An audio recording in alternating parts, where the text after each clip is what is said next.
ભાજપના એક પણ માણસનું બજારમાં પાવલું પણ ઉપજતું નથી. ગોપાલ ઇટાલિયા.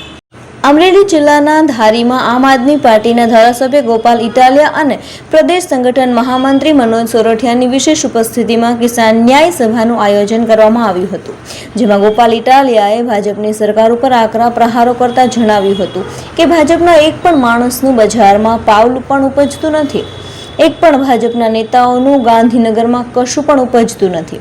સરકાર હોય તો સરકારને રજૂઆત કરીએ, સરકાર ન હોય અને સર્કસ હોય તો ગાંધીનગરમાં સર્કસ છે અને અહીંયા ચૂંટાયા તેઓનું કંઈ ચાલતું નથી તો જાવું ક્યાં? ખેતરે આવવા જવા માટે રસ્તાઓની સમસ્યા આખા ગુજરાતમાં ખૂબ જ છે, પરંતુ કોઈ સાંભળવાવાળું છે? સુરેન્દ્રનગરમાં કલેક્ટરને 1500 કરોડનો કૌભાંડ કરતા કેન્દ્ર સરકારની સંસ્થાએ પકડ્યા, તો શું ખાલી સુરેન્દ્રનગર વાળો જ ભ્રષ્ટાચારી છે? એક સોલાર કંપનીનો માણસ વડાપ્રધાન અને મુખ્યમંત્રીની ભલામણીથી સુરેન્દ્રનગરમાં કામ કરવા માટે ગયો હતો. કલેક્ટરે પૈસા માંગ્યા અને લીધા પણ ખરા. આ માણસની હિંમત તો જુઓ, જેને વડાપ્રધાન અને મુખ્યમંત્રીએ ભલામણ કરી એ માણસ પાસે કલેક્ટરે પૈસા માંગ્યા. પછી વડાપ્રધાને ઈડીને અહીં દરોડા પાડવા માટે મોકલ્યા. વાંધો એ વાતનો પડ્યો કે ઉપર પણ પૈસા લેવાઈ ગયા છે, તો નીચેવાળા લોકોએ કેમ લીધા? નીચેવાળો માણસ પણ કેવો છે કે જેને વડાપ્રધાનનો પણ ડર નથી? તો આ રાજ્યમાં શું ચાલી રહ્યું છે? ટેકાના ભાવની યોજના છે તો ભાજપના દલાલો અને એજન્ટોને કમાણી કરાવવાની યોજના છે. સરકારમાં સાંભળનાર માણસ કોઈ છે જ નહીં. માત્ર ડરાવવા ધમકાવવા માટે કાયદાઓ રાખ્યા છે. ખાતર માટે લાઈન લાગે છે, પરંતુ દારૂમાં તો ક્યારેય લાઈન લાગતી નથી. હું મુખ્યમંત્રીને પત્ર લખીશ કે આ બુડલેગરોને દારૂના બદલે ખાતર વેચવાની વ્યવસ્થા આપી દો. બુડલેગરોને ફાવટ સારી છે.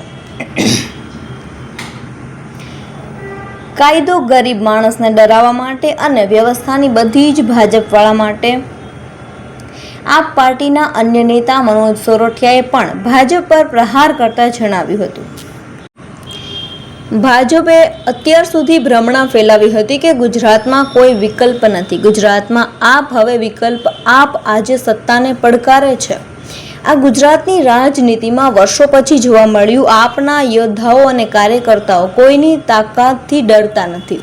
આ કાર્યક્રમમાં ધારાસભ્ય ઇટાલિયાએ પ્રદેશ સંગઠન મહામંત્રી મનોજ સોરઠિયા સાથે જૂનાગઢ જિલ્લા પ્રમુખ હરેશ સાવલિયા, અમરેલી જિલ્લા પ્રમુખ નિકુંજ સાવલિયા, લોકસભા ઇન્ચાર્જ કાંતિભાઈ સતાસિયા, પ્રદેશ યુવા પ્રમુખ બ્રિજરાજ સોલંકી, અમરેલી જિલ્લા મહામંત્રી હિરેન વિરડિયા, વિધાનસભા પ્રભારી તેમજ અમરેલી જિલ્લા યુવા પ્રમુખ રાહુલ હરખાણી, કામરેજ વિપક્ષ નેતા જેડી કથિરિયા,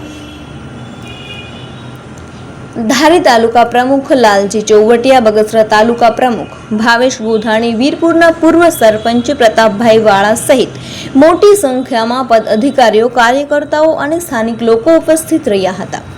આ સભામાં 20 જેટલા ગામોના સરપંચ અને કોંગ્રેસમાંથી 70 થી 80 જેટલા આગેવાનો આજે આમ આદમી પાર્ટીમાં જોડાયા હતા.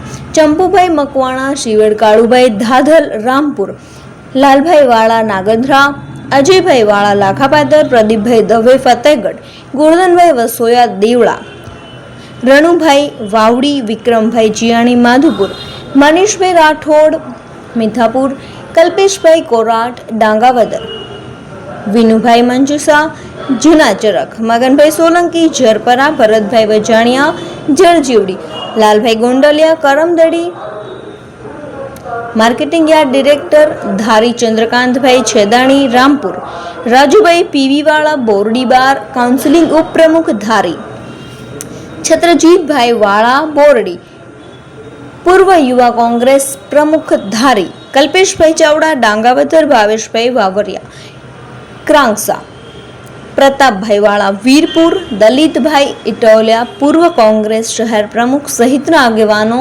આજે આમ આદમી પાર્ટીમાં જોડાયા હતા. આજે ધારી ખાતે આમ આદમી પાર્ટી દ્વારા કિસાન ન્યાય કાર્યક્રમનું આયોજન કરવામાં આવ્યું હતું. આ કાર્યક્રમમાં ખૂબ વિશાળ સંખ્યામાં ખેડૂતો અને યુવાનો જોડાય. સૌથી પહેલાં ધારીની મુખ્ય બજારોમાં એક બાઇક રેલીનું આયોજન કરવામાં આવ્યું, જેમાં બહોળી સંખ્યામાં નગરજનો, વેપારીઓ, આગેવાનોએ આ બાઇક રેલીને પ્રતિસાદ આપ્યો અને ત્યારબાદ આ જનસભાની અંદર પણ વિશાળ સંખ્યામાં ખેડૂતો જોડાયા. આજે ખૂબ ખુશીનો દિવસ એ છે કે ધારી પંથકના અલગ અલગ ગામના 17 કરતાં પણ વધુ સરપંચશ્રીઓ અને તેમની સાથે તેમના સમર્થકો, ગામના કાર્યકર્તાઓ સહિત આશરે 2000 કરતાં પણ વધુ લોકો આમ આદમી પાર્ટીની સાથે જોડાયા છે. મને એમ લાગે છે કે અમરેલીના રાજકારણમાં બહુ મોટો ભૂકંપ કહી શકાય એવી આ ઘટના છે. જે કંઈ સરપંચશ્રીઓએ ઈમાનદાર આમ આદમી પાર્ટી સાથે જોડાવાનો નિર્ણય કર્યો છે એમનો હું આવકારું છું, સ્વાગત કરું છું. અને વિસાવદરવાળીની જે શરૂઆત ગુજરાતમાં થઈ છે એના પરિણામો હવે તમે સામે જોઈ રહ્યા છો કે ચારો તરફ ગુજરાતના ખૂણે ખૂણેથી લોકો, આગેવાનો, ખેડૂતો આમ આદમી પાર્ટી સાથે જોડાય અને આવનારી સ્થાનિક સ્વરાજ્યની ચૂંટણીમાં વિસાવદરવાળી કરવા માટે આગળ આવી રહ્યા છે.